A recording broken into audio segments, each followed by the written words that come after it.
கார்த்திகை தீபம் சீரியலில் கார்த்தியை பற்றின உண்மையெல்லாம் ரேவதிக்கு தெரிய வருது.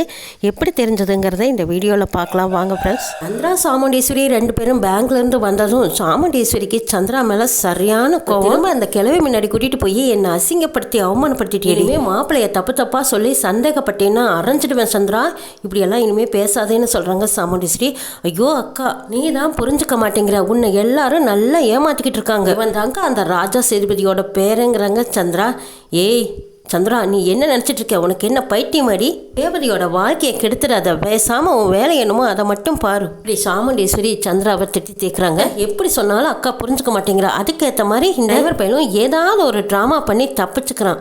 அடுத்த தடவை தப்பிக்க விடவே கூடாதுன்னு உடனே சிவனாண்டிக்கு ஃபோன் அடித்து சொல்லிடுறாங்க சந்திரா. எங்கள் பேங்க்கில் என்ன நடந்தது தெரியுமா? அந்த சென்னையிலேருந்து அந்த ராஜான்னு ஒருத்தன் கோமாளி வந்தான் பாருங்க, அவனையும் வர சொல்லி எங்கள் வீட்டு டிரைவரும் சேர்ந்துக்கிட்டு ஏதோ தில்லுமுள்ள வேலை பார்த்துட்டாங்களுங்க. அதனால தான் இன்னைக்கு கண்டுபிடிக்க முடியாமல் போச்சுங்கிறாங்க. ஐயோ என்ன சந்திரா இது, இவ்வளவு அழகான வாய்ப்பு கிடச்சி கோட்டை விட்டுட்டியா? நான் என்னங்க செய்யட்டும்? இவன் வெளியே போகிற மாதிரி போகிறான், அவன் உள்ளே போகிற மாதிரி போகிறான். போயிட்டு எப்படி தான் கையெழுத்து போட்டு கொடுத்தான்னு தெரியல. ஆனால் எங்கள் அக்கா கறி அதுக்கு மேலே நான் எதை வேண்டான்னு சொல்கிறேனோ அதை வேணும்னு செய்கிறா. அவன் முன்னாடி இன்னைக்கு எப்படியாவது நிரூபிச்சிடலான்னு நினச்சேன். ஆனால் அப்படி இருந்தும் எப்படியோ நம்ம கண்ணில் அண்ணன் தூவிட்டு இவன் போய் கையெழுத்து போட்டு நகையை திருப்பி கிளவி கையில் கொடுத்துட்டான். அந்த கிளவியை சும்மா இல்லை, கொண்டு வந்ததும் எங்கள் அக்கா கறி முன்னாடி இதா பாரு சாமுண்டீஸ்வரி, நகையை எடுக்கிறதுக்கு நீயும் வந்த மாதிரி ஆச்சு, நீ வந்ததில் எங்களுக்கு ரொம்ப சந்தோஷம்னு வேற பாராட்டி புகழ்ந்து பேசிட்டு போகிறான். இப்படியே போய்கிட்டு இருந்தா ரெண்டு குடும்பமும் ஒன்று சேர்ந்துடும். அப்படி நம்ம நினச்சது எதுவுமே நடக்காது. என்னதாங்க செய்யறதுங்கிறாங்க சந்திரா.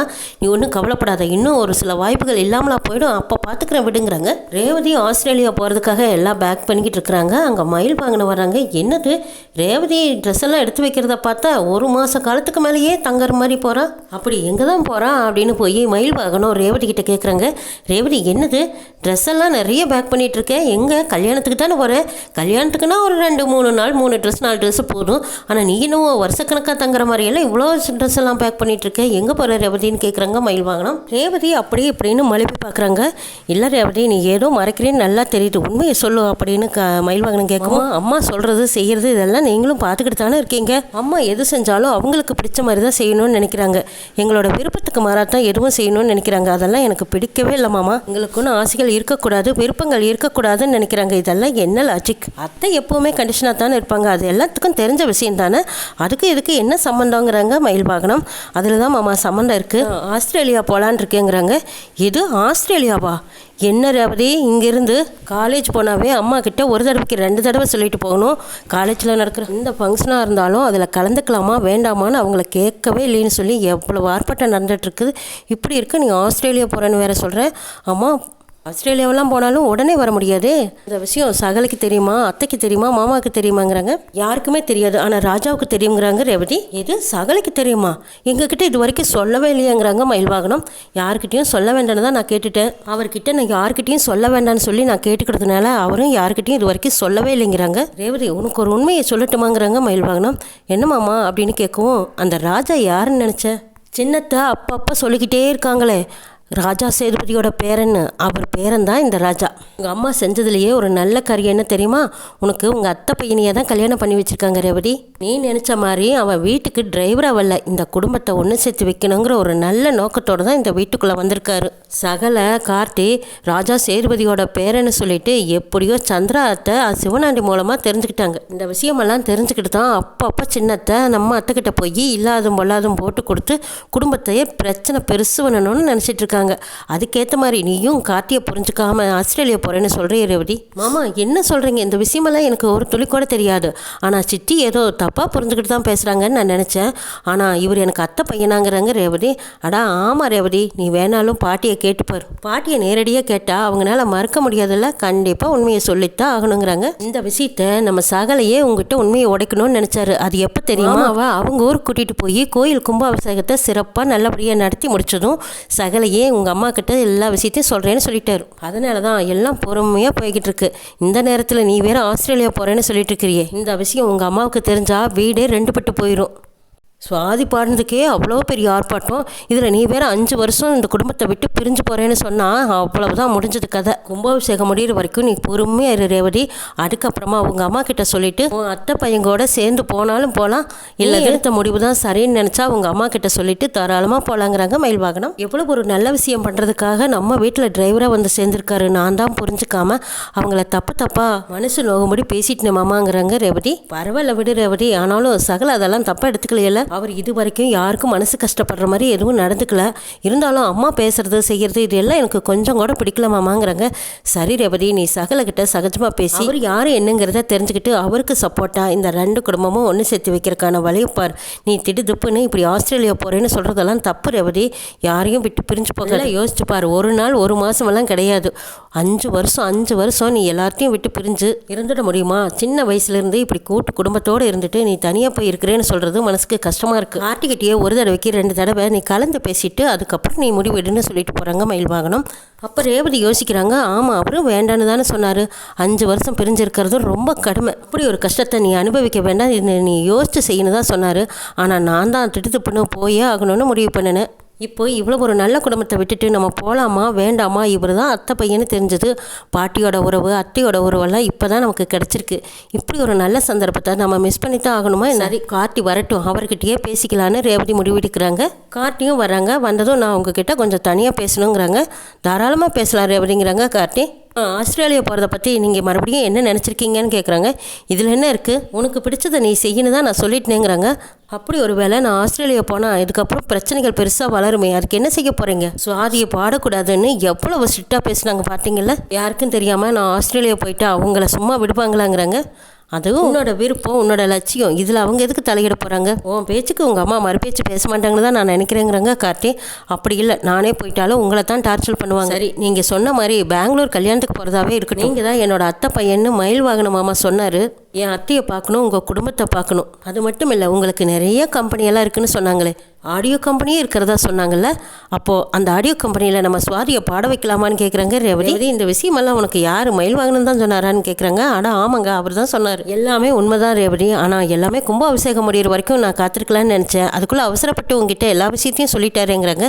அதனால் என்ன, நான் அம்மா கிட்ட சொன்னா தானே பிரச்சனை, அம்மாவுக்கு தெரிய வேண்டாம். பெங்களூர் கல்யாணத்துக்கு போகிறதா நீங்கள், நான் சுவாதி 3 பேரும் போகலாம். உங்கள் குடும்பத்தை பார்க்கணும், குடும்பத்தில் இருக்கிறவங்கள பார்க்கணும், அத்தையை பார்க்கணும், எனக்கு ஆசையாக இருக்குங்கிறாங்க ரேவதி. என்னை கூட்டிகிட்டு போங்கன்னு கேட்குறாங்க ரேவதி. சரி தாராளமாக கூட்டிகிட்டு போகிறேன், சுவாதியும் வர சொல்லு. ஆனால் நான் தான் அத்தை பையன்னு சுவாதிக்கு தெரிய வேண்டாம். வீட்டில் எல்லாத்துக்குமே கும்பாபிஷேகத்துக்கு முன்னாடி தெரிஞ்சுட்டா பிரச்சனை பெருசாக வளர்ந்துருங்கிறாங்க. ஆமாம் அது என்னமோ நிஜம்தான். சரி நான் இப்போவே போய் சுவாதியும் ரெடியாக சொல்கிறேன்னு சொல்லிட்டு ரேவதி சந்தோஷமாக போய் சுவாதியை பார்க்குறாங்க. சுவாதி, ஆமாம் சென்னைக்கு போகிறோம், ஒரு பெரிய ஆடியோ கம்பெனி ஒன்று பார்க்க போகிறோம். நீ பாடின பாட்டை அவங்க கேட்டிருப்பாங்க போல இருக்கு. ஒரு தடவை வந்து ரெக்கார்டிங் பண்ணி தர சொல்லி கேட்குறாங்களாம். நீ என்ன சொல்கிறேன்னு கேட்கவும், அக்கா அப்படியா சொல்கிற, ஆனால் இந்த விஷயம் மட்டும் அம்மாவுக்கு தெரிஞ்சது அவ்வளவுதான்க்கா, என்னை வெட்டியே போட்டுருவாங்க. அம்மாவை எப்படி சமாளிக்கிறதுங்கிறாங்க.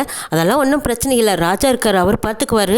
பெங்களூர் கல்யாணத்துக்கு போகிறோம்ல, அப்போ நீயும் கூட வா. பெங்களூர் போகிறதா சொல்லிட்டு நம்ம 2 பேரும் சென்னைக்கு போகலாம். ராஜாவும் கூட வராரு, போய் பார்க்கலாங்கிறாங்க ரேவதி. கேட்குறக்கே எனக்கு சந்தோஷமாக இருக்குக்கா, ஆடியோ கம்பெனியில் பாடுறதுக்கு சான்ஸ் கிடச்சிருக்கா அப்படின்னு சுவாதி வாயை பிளக்குறாங்க. ஆமாடி, உன் பாட்டு அந்த கம்பெனிக்காரர் யாரோ பார்த்துருக்காங்க, உனக்கு ஒரு சான்ஸ் கிடைச்ச மாதிரி ஆச்சு, நம்ம வெளியில் போய் சுற்றி பார்த்த மாதிரி ஆச்சு, என்ன சொல்கிற அப்படின்னு ரேவதி கேட்கவும் சுவாதி ரொம்ப சந்தோஷப்படுறாங்க. சரிக்கா, பெங்களூர் கல்யாணத்துக்கு போகிற சாக்கு வச்சுட்டு அம்மா கிட்ட சொல்லிட்டு நானும் கிளம்பி வரக்காங்கிறாங்க. சுவாதியும் ரேவதியும் ரெடி ஆகிட்டு இருக்காங்க. அப்போ கார்த்தி வந்து சாமுண்டேஸ்வரிகிட்ட சொல்கிறாங்க, அத்தை ரேவதி கல்யாணத்துக்கு போகிறேன்னு சொன்னார், 2 நாள் ஆகுமாமே, 2 நாள் கழிச்சு தான் திரும்பி வருவாங்க, கூடவே துணைக்கி சுவாதியும் போகிறாங்கிறாங்க. சரி மாப்பிள்ள, நீங்களும் கூட போகிறீங்கல்லன்னு கேட்குறாங்க சாமுண்டேஸ்வரி. இல்லை எனக்கும் இங்கே நிறைய வேலை இருக்குது, அவங்க 2 பேர் மட்டும் போயிட்டு வரட்டுமேங்கிறாங்க. அச்சோ அப்படியெல்லாம் விட முடியாது மாப்பிள்ள, பொண்ணுங்களை தனியாக அனுப்புறது தப்பு, நீங்களும் கூட துணைக்கு போங்க, இங்கே இருக்கிற வேலைகளெல்லாம் நாங்கள் பார்த்துக்குறோம், ஒன்றும் பிரச்சனை இல்லை, போயிட்டு வாங்கன்னு சாமுண்டேஸ்வரி சொல்லவும் கார்த்தியும் அத்தை சொல்கிறாங்களேன்னு மறுக்க முடியாத மாதிரி, சரிங்க அத்தை நீங்கள் சொன்னால் சரி, நான் கிளம்பி போயிட்டு வரேங்கிறாங்க கார்த்தி. ரேவதி கார்த்தியவே பார்க்குறாங்க, சந்தோஷப்படுறாங்க. கல்யாணத்தும் போது கூட நம்ம 2 பேர்த்தோட கல்யாணத்துலேயும் ஒரு காரணம் இருக்குன்னு சொன்னாரே, நம்ம 2 குடும்பமும் ஒன்று சேரணுங்கிறதுக்காகத்தான் என் கழுத்தில் தாலியை கட்டியிருக்காருன்னு இப்போ தான் எனக்கு புரியுது. அம்மா அப்பவும் ஒரு வார்த்தை சொன்னாங்க, இப்போ பிடிக்காத விஷயம் பின்னாடி போக போக நான் செஞ்சது சரின்னு சொன்னாங்கல்ல, அது உண்மைதானோ அப்படின்னு யோசிக்கிறாங்க ரேவதி. அம்மா நமக்கு சில விஷயங்கள் வேண்டா வெறுப்பா செஞ்சாலும் சில விஷயங்கள் நம்மளுக்கு ஏற்ற மாதிரியும் பிடிச்ச மாதிரியும் தான் செஞ்சுருக்காங்க. ரேவதியும் சுவாதியும் ஆடியோ கம்பெனிக்கு கூட்டிகிட்டு போகிறாங்க. கார்த்தி கம்பெனியை பார்த்ததும் அப்படியே பிரமிச்சு போய் நிற்கிறாங்க ரேவதி. அடே அப்பா எவ்வளோ பெரிய கம்பெனி, சுவாதி உனக்கு கிடைச்சிருக்கிற வாய்ப்பை பார்த்தியா? மொதல் பாட்டிலேயே நீ கலக்க போகிற. அக்கா கம்பெனியை பார்க்குறக்கே பிரம்மாண்டமாக இருக்கு, கண்டிப்பாக இதில் நம்மளுக்கு வாய்ப்பு கிடைக்குமாக்கா அப்படின்னு கேட்குறாங்க சுவாதி. கம்பெனியில் உனக்கு பாடுறதுக்கு கண்டிப்பாக வாய்ப்பு கிடைக்கும் சுவாதிங்கிறாங்க. சுவாதிக்கும் ரொம்ப ஆசையாக எல்லாம் சுற்றி பார்த்துட்டு வரேன்கான்ட்டு போகிறாங்க. ஆண்டியோட ரூமுக்கு போய் பார்க்குறாங்க ரேவதி. அங்கே பாடகையான தீபாவோட ஃபோட்டோவை வச்சுருக்காங்க. ஆமாம், அவங்க யார் அப்படின்னு கார்த்திகிட்ட கேட்கவும், அவங்க தான் என்னோட முதல் மனைவி தீபா, அவங்களுக்காகத்தான் ஆடியோ கம்பெனியை நான் வாங்கினேன்னு சொல்கிறாங்க கார்த்தி. இதை கேட்டதும் அப்படியே பிரமிச்சு போயிருக்காங்க ரேவதி. இவங்க தான் உங்கள் மனைவியா? அவங்க ஒரு பாடகியா? அவங்க நல்லா பாடுவாங்களான்னு ரேவதி கேட்கவும், ரொம்ப அழகாக பாடுவாங்க, அந்த குரலை என்னைக்கும் மறக்கவே முடியாதுன்னு கார்த்தி பழைய நினைவுகளை சொல்கிறாங்க. ரேவதி தீபாவை பற்றி ரொம்ப ஆர்வமாக கேட்டுட்டு இருக்கிறாங்க. அவங்களோட ஆல்பம் ஏதாவது இருக்கான்னு கேட்குறாங்க. கார்த்தி ஓ இருக்கே அப்படின்னு சொல்லிட்டு அவங்க டிராவில இருந்து எடுத்து கொடுக்குறாங்க. ஆல்பத்தியெல்லாம் பார்க்குறாங்க ரேவதி. கார்த்தியோட ஃபோட்டோஸ் அத்தனையும் பார்த்துட்டு பிரமிச்சு போய் நிற்கிறாங்க ரேவதி. கார்த்தி இவ்வளோ பெரிய ஆளுன்னு தெரியாமல் போச்சே. பாட்டி கூட இது வரைக்கும் நம்மக்கிட்ட உண்மையை சொல்லலை. இருந்தாலும் பாட்டி பேரன்னு சொல்லும் போதெல்லாம் நம்ம தான் புரிஞ்சுக்காம விட்டுட்டோம். பாட்டி அங்கே வந்து என்ன ரேவதி யோசிச்சுட்டு இருக்கேன்னு கேட்கவும், ஆமாம் நான் செஞ்சது பெரிய தப்பு. நீங்கள் எங்கள் வீட்டு டிரைவர் தான்னு நான் சாதாரணமாக உங்களை இடப்பட்டேன். நீங்கள் என்னோட அத்தை பையன்னு ஒரு வகையில் நான் சந்தோஷப்பட்டாலும், இவ்வளோ பெரிய கோடீஸ்வரன் நீங்கள் எவ்வளோ பிஸ்னஸை இந்த சின்ன வயசுலேயே எடுத்து நடத்திருக்கீங்க. அது மட்டும் இல்லாமல் எங்கள் வீட்டுக்கு வந்து டிரைவர் வேலை பார்த்ததுனால நாங்கள் எல்லாருமே உங்ககிட்ட கொஞ்சம் மரியாதை குறைவாக நடந்துக்கிட்டோம். ஆனால் அம்மா மட்டும்தான் உங்களை இன்னும் நம்பிட்டு இருக்காங்க. அம்மா சில விஷயங்கள்ல அவங்க கணிப்பு எப்பவுமே தப்பாக ஆகிறதில்ல. இந்த விஷயத்தில் நான் அம்மாவை பாராட்டுறேங்கிறாங்க. அம்மாவோட கோவம் தான் காரணம் இல்லாமல் கோவமாக இருக்குது.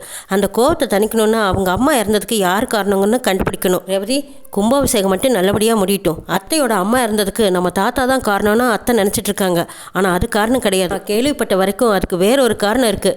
சிவனாண்டி மூலமாக வேலை தான் பெரிய சதி பண்ணியிருக்கான்னு எனக்கு தெரிஞ்சது. இப்போதைக்கு இதை பற்றி பேச வேண்டாமே, நல்லபடியாக கும்பாபிஷேகம் முடியட்டும், அதுக்கப்புறம் பேசிக்கலான்னு அமைதியாக இருக்கேங்கிறாங்க கார்த்தி. நம்ம ராஜா சேதுபதி தாத்தா இதுக்கு காரணம் இல்லையா? அப்படின்னா அம்மாவோட அம்மா இறந்ததுக்கு யார் காரணம்னு சீக்கிரமாக கண்டுபிடிங்க. அம்மாவுக்கு உண்மை தெரிஞ்சால் நம்ம ரெண்டு குடும்பமும் ஒன்றா சந்தோஷமாக ஒத்துமையாக வாழலாங்கிறாங்க ரேவதி. கண்டிப்பாக அது நடக்கத்தான் போகுது ரேவதி, நீ ஒன்றும் கவலைப்படாதேன்னு சொல்லிட்டு இருக்கும்போது சுவாதி வந்துடுறாங்க. சுவாதி, இந்த ஆடியோ கம்பெனியில் உனக்கு பாடுறதுக்கு இஷ்டமானு கேட்குறாங்க கார்த்தி. ஐயோ என்ன மாமா இப்படி சொல்கிறீங்க? இங்கெல்லாம் பாடுறதுக்கு ரொம்ப கொடுத்து வச்சிருக்கணுங்கிறாங்க ரேவதி. அருமையான வாய்ப்பு கிடைச்சிருக்கு. நீங்கள் சொன்ன மாதிரியே நிச்சயமாக என்னோட லட்சியத்தை நீங்கள் தான் நிறைவேற்ற போகிறீங்க. எனக்கு இதில் ரொம்ப சந்தோஷமாக இருக்குது. ஆனால் இந்த விஷயம் மட்டும் அம்மா காதுக்கு போச்சு, அவ்வளவுதாங்கிறாங்க. அதெல்லாம் ஒன்றும் பயப்படாத, நாங்கள் இருக்கோம்ல அப்படின்னு ரேவதியும் கார்த்தியும் சொல்கிறாங்க. சுவாதியும் பாட சந்தோஷமாக தயாராகிறாங்க. என்னெல்லாம் நடக்க போகுதுங்கிறதையும் மறுபடியும் ஒரு எபிசோடில் பார்க்கலாம்.